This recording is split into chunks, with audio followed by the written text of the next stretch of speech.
How connection speeds up weight loss. 4 must-knows. I've shared in previous episodes about stress eating, mindless eating, and other reasons we overeat. But today, I want to focus on why feeling connected, personally, socially, and spiritually, can actually speed up weight loss. Welcome to episode 104. Hi, I'm Clarinda, and you are listening to the Feel Light Mind and Body podcast, created for women like you. Women who are experiencing success in so many areas of life, but are struggling with weight loss, stress eating, and decreased energy. Losing weight can feel hard, heavy, and restrictive. That's why every week I will be offering you a different perspective, tips, encouragement, and a unique approach so that you can feel lighter in your mind and body rather than feeling deprived, frustrated, or discouraged. What if you could feel free, yet in control around food for the rest of your life? What if you could enjoy your experience of losing weight and getting healthier? You absolutely can. You're in the right place. Take this time for yourself and let's dive in. To recap, I defined overeating as eating when you're not experiencing true hunger cues or eating past the point of enough. These signals are clear once your hunger hormones are balanced, and that balance is easier to achieve when we feel connected. After spending 3 days with Dr. Trivedi, digging deep into mission and vision, I came to realize that what I offer isn't just about following a good idea. It's grounded in connecting my past experiences with my current work and visualizing the future. And I do this not just for myself, but with you in mind, stepping into your shoes. It's human nature to crave connection, and our brain will try to fill a perceived void however it can. That's why we often reach for food or drink when we're lonely. For some, loneliness might look like curled up nights on the sofa, wishing for things to be different. For others, it's aimlessly scrolling through social media, magnifying the feeling by seeing others' connected moments. Many of my clients have shared how food felt like their best friend, always there, always comforting. And while it may seem comforting, food as a friend doesn't bring the genuine support or long-term wellness that true friendship provides. We don't always have access to a best friend, or sometimes, even if we do, we don't reach out because we don't want to intrude on their family time. Part of my journey has been learning to connect with myself and provide the support and comfort I needed. I'll be honest, there was a time I judged myself harshly for feeling lonely, sad, or resentful. Instead of showing myself compassion, I created a wall of self-criticism that only deepened my disconnect. Looking back, I realized that my pride was rising up to counter the shame I felt after my 23-year marriage ended so suddenly. I felt devastated, and part of me needed that pride to drive me forward, to give me the determination not to let this pain spiral out of control or dim my inner light. I was set on not falling into a victim mentality. But all of that didn't take away from the fact that Friday nights were the loneliest. Nearly all my friends were busy with family. My own family was 2 hours away, and Brie was 16 hours away. So yes, I get it. There were nights when a bag of chips, ice cream, or chocolate felt absolutely justified, like it would bring me the comfort I craved. And in the moment, it did. The release of endorphins and dopamine made it feel rewarding. But the comfort didn't last, and it came with after effects that didn't feel like a true friend. Feeling like an imposter, digestive upset, restless sleep, and low energy. None of these were comforting in the long run. No amount of food or drink can fill that deeper need. Food and beverages only offer a temporary distraction and can't truly fill us up. So, from my own experiences and training, here are 4 must-knows on how to create genuine connection without turning to food, alcohol, late-night Netflix binges, or any other vice that ultimately doesn't serve you. Would you like to know or have a little reminder? Yes? Okay, let's go. Number 1, awareness, naming the emotion. One of the simplest yet most transformative things you can do is name the emotion you're experiencing. In my Feel Light Mind and Body program, I include a 2-page list of emotions to help clients put words to what they're feeling. Often, we use food to cover feelings we haven't fully recognized. But if you can pause and identify, I'm feeling lonely, I'm bored, or I'm frustrated, you're taking a huge step towards self-awareness. Our emotions give us valuable information about our needs. Maybe loneliness signals a need for connection, while boredom might show a need for a challenge or new activity. By naming these emotions, you're creating a sense of control, a foundation for self-compassion, and a basis for making choices aligned with your values rather than automatically turning to food. Number 2, create emotional safety for all emotions. The next step is creating emotional safety for yourself to experience the full range of your emotions without judgment. Too often, we judge emotions like sadness or loneliness as bad or negative. I've even judged myself by saying, I don't want to feel or act pathetic, and our instinct is to avoid them.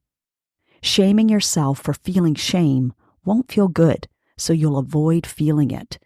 But suppressing these emotions often leads to behavior like overeating as a quick escape. Instead of labeling emotions as bad or good or positive and negative, consider viewing them as just emotions. Feeling lonely doesn't mean something is wrong with you. It simply signals that a part of you needs attention and care. Practicing this helps you respond to your emotions in a healthy, supportive way rather than pushing them aside with food. Number 3, let go of shoulding. One of the biggest traps we fall into is shoulding all over ourselves, thinking, I should be more social, or I should feel differently. Shoulds create a mental cycle of self-criticism that disconnects us from ourselves. When you stop shoulding, you create space for self-compassion and understanding, which brings you closer to self-acceptance and connection. When we're self-critical, we tend to seek an escape from those feelings. Food, scrolling, or Netflix binging becomes an easy way to numb out. Dropping the shoulds helps you feel more at ease with yourself, which reduces the need for these escapes and keeps you grounded in your personal goals. Number 4, balance internal and external connection. Building connection starts from within. No one else can do this for you. It's a practice of developing a relationship with yourself. Part of that is spending time alone, reflecting and understanding your needs. Personally, some of my best places for reflection and prayer are in the shower or outside in nature. Both allow me to pause, connect with God, and feel a sense of peace and alignment that nourishes my soul. At the same time, external connection is essential. Reaching out to trusted friends, joining a supportive community, or even sharing a walk with someone can be incredibly grounding. Finding a balance of both, connecting within and with others, has a powerful effect. And if your life is busy, sometimes a walk alone in nature might be your only quiet time. It's a far more loving choice than sitting in a parking lot after a fast food meal feeling guilty. Whatever place or practice you choose, let it be something that fills you up and connects you to a higher purpose. I want to leave you with some practical reflection prompts because listening is helpful, but taking action deepens awareness. If you're ready, here are a few reflective questions to explore how connection plays a role in your life. Grab a pen and paper, get cozy, light a candle if you like, and take a few minutes to write out what comes to mind. And yes, I recognize you may be walking or driving or getting ready for work, but just make a note to come back to this episode and go to this section and just sit down and make this time for yourself. Here are the questions. Where do I long for connection? What's holding me back from creating it? And yes, you can pause and answer. How and where would I feel more connected? Who in my life makes me feel most connected and why? Do they help me move closer or farther away from my goals? How can I create a safe space to feel emotions like loneliness or boredom without turning to food? If I felt more connected, how might that impact my eating patterns or my goals for weight loss? These prompts are just a taste of the deeper work we explore together in the Feel Light Mind and Body community. This is where real, lasting change is made. The mindset component is essential. It's what makes those changes sustainable. Having a supportive environment with guidance and accountability can be truly transformative. Many clients share that, on their own, they wouldn't have even known how to answer these questions. But with accountability, they find themselves prioritizing their mental and physical health instead of putting it off with a maybe later. So if you find yourself stuck or unsure with any question, don't be hard on yourself. Your brain might resist. It's just trying to keep you in your so-called comfort zone. But as we both know, this isn't true comfort. It's simply familiar territory that takes less energy to stay in. Your brain naturally loves a path of least resistance, and that's okay. Growth happens when you take those steps, even small ones, out of that zone, and having support along the way makes it easier and more empowering. Now, let's talk for a minute about planning for connection and success in the new year. We're in the first week of November, and in less than 2 months, the new year will be upon us. I always love to plan ahead, especially in November, so that I can go into the holidays and New Year with a sense of calm and purpose. That's why I'm thrilled to invite you to a new workshop I've developed called 2025 in Focus, Defining Your Path to a Purposeful and Energized Life. This will be a 4-hour live session designed to help you reconnect with your values, clarify your identity, and create a personal plan that aligns your goals for the year ahead. We'll be meeting in person for a truly impactful experience. If this resonates with you, you can learn more and register by clicking the link in the show notes, or you can use the send text option that you'll see in the show notes to reach out. There's an early bird bonus, so be sure to check it out while it's still available. Spaces are limited to keep the workshop intimate and transformative. Reserve your spot today and get ready to start 2025 on the path to a purposeful, connected, and energized life.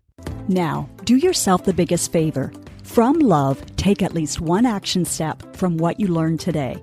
Knowledge without application won't give you the results that you desire. Let me know on Instagram, Facebook, LinkedIn, wherever, what you are choosing to do and when.